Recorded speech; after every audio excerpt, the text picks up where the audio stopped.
13 cube plus 7 cube by 13 square plus 7 square minus x is equal to 20/1. అంటే a cube plus b cube is equal to a plus b into a square plus b square minus ab అని మనకు తెలుసు.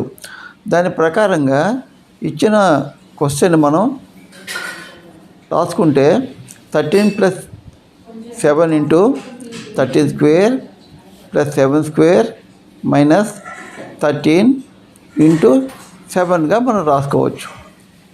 అప్పుడు ఇది cross మల్టిప్లికేషన్లో అంటే ఆ numerator denominator కనుక change చేసేసుకో 13 cube plus 7 cube by 13 plus 7 ఇక్కడ డినామినేటర్గా వస్తుంది.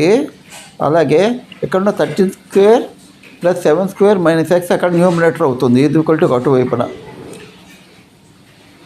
ఓకే, ఇప్పుడు 13 cube plus 7 cube ప్రకారంగా ఆ వాల్యూని కనుక రాసుకుంటే 13 cube plus 7 cube is equal to 13 plus 7 into 13 square plus 7 square minus 13 into 7 by 13 plus 7.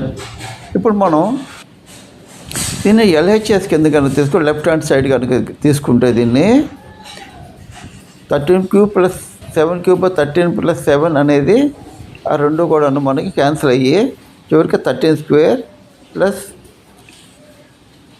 7 square minus 13 into 7 మిగులుతుంది. ఇప్పుడు ఈ రైట్ హ్యాండ్ సైడ్ ఉంది కదా, RH తీసుకుంటే మనకి 13 square plus 7 square minus x వస్తుంది కదా. ఈ రెండింటిని LHS RH రెండింటిని కూడా మనం ఈక్వేటింగ్ చేస్తున్నాం. అప్పుడు x is equal to 13 into 7 అవుతుంది. సో 13 into 7 అంటే 91.